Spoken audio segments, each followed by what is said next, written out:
25 साल की उम्र में आपने अपनी एलएलबी पूरी कर ली है। उसके बाद आपने 10 साल अपनी प्रैक्टिस करी, 35 ईयर्स के आप हो गए। 36 टू 37 ईयर के अंदर तक आपने मतलब अपना एक अच्छी कमांड बना ली कि आप सुप्रीम कोर्ट के अंदर भी प्रैक्टिस करने लग गए। आपने अच्छे खासे केसेस वहां पे जीते भी हैं, आप वहां पे आर्गुमेंट्स भी करी हैं।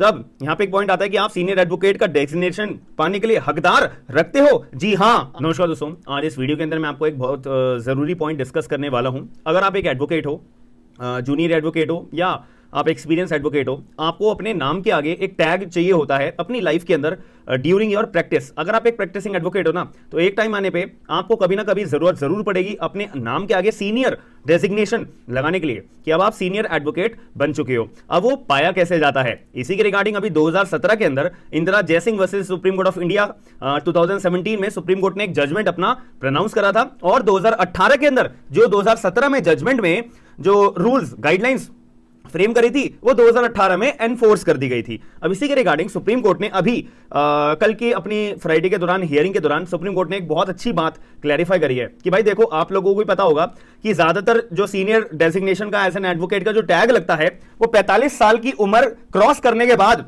अगर कोई वकील होता है ना, उसके यहाँ पे वो टैग उसको दिया जाता है। लेकिन सुप्रीम कोर्ट ऑफ इंडिया ने बोला कि भाई हमने तो कभी ये बात बोली नहीं है, हमने तो कभी ऐसा एक एल्गोरिथम बनाया नहीं है कि भाई आप 45 साल की ऊपर उम्र के हो, आ जाओ हम आपको जो है designation, senior designation as an advocate का टैग हम तुम्हें दे देते हैं। नो, अगर कोई व्यक्ति 45 साल से कम उम्र का है, उसने अपना प्रैक्टिसिंग एडवोकेट के दौरान 10 साल अपने बिता चुका है, 10 साल का उसके पास एक्सपीरियंस है, तो उसको भी टैग दिया जाएगा सीनियर डेजिग्नेशन का। भले उसकी उम्र 45 साल से ज्यादा हो, भले उसकी उम्र 45 साल की उम्र हो या भले उसकी उम्र 45 साल से कम हो, इट डजंट मैटर। बट याद रखिएगा, एक्सेप्शनल केसेस में ही हम केवल 45 साल से कम उम्र वाले व्यक्ति को सीनियर डेजिग्नेशन का टैग देते हैं, बात खत्म हो जाती है। सुप्रीम कोर्ट ने ये एक बहुत बड़ी बात बोली थी। एक दूसरी बात भी बोली है, वो भी मैं आपको पूरा सिंपल तरीके से बताऊंगा। तो यहां पे सुप्रीम कोर्ट ने बोला था कि no strict age bar of 45 years of senior designation but only exceptional advocates be designated below this age. Supreme Court ने अपनी फ्राइडे के हियरिंग के दौरान इस बात को क्लैरिफाई कर दिया था।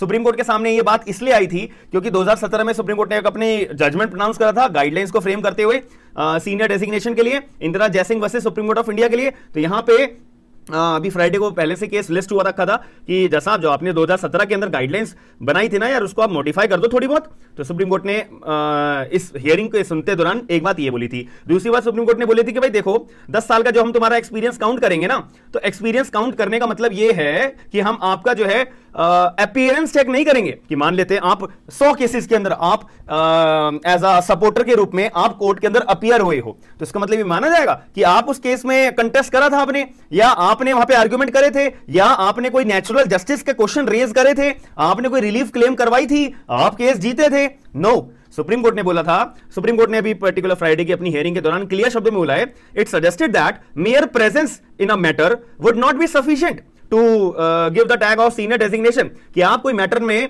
प्रेजेंट हो, अपीयरेंस में आए, प्रेजेंस में आए हो, ये भाई सफिशिएंट नहीं होगा। आपको ने मैटर जो है असिस्ट कोर्ट के अंदर आर्गुमेंट कैसी करी है, कोर्ट के अंदर एज एन एडवोकेट आपने जो है कितने जजमेंट्स दिलवाए हैं, तो वो सारी की सारी जजमेंट्स की कॉपी आपको सबमिट करानी पड़ती है कि आपने इस जजमेंट में ये पॉइंट्स क्लेम करे, आपने इस जजमेंट में ये पॉइंट्स क्लेम करे, एज एन एडवोकेट आपने इस केस को प्रेजेंट करा था।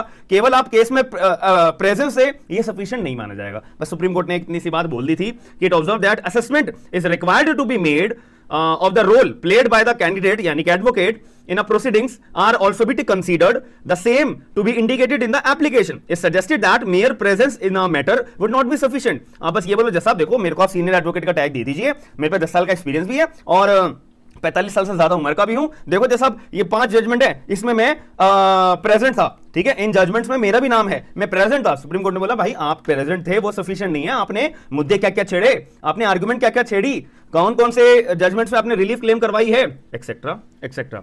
तो ये बात आपको ध्यान में रखनी होती है, जो सुप्रीम कोर्ट के द्वारा अभी रिसेंटली सीनियर एडवोकेट के डेजिग्नेशन के मुताबिक सुप्रीम कोर्ट ने अपना ये जजमेंट दिया है। बहुत इंपॉर्टेंट चीज है। एक्सेप्ट और आप अगर कम उम्र के भी, फॉर एग्जाम्पल के तौर पर 25 साल की उम्र में आपने अपनी एलएलबी पूरी कर ली है, उसके बाद आपने 10 साल अपनी प्रैक्टिस करी, 35 ईयर्स के आप हो गए। 36 टू 37 ईयर के अंदर तक आपने मतलब अपना एक अच्छी कमांड बना ली कि आप सुप्रीम कोर्ट के अंदर भी प्रैक्टिस करने लग गए, अपने अच्छे खासे केसेस वहां पे जीते भी हैं, आप वहां पे आर्गुमेंट्स भी करिए।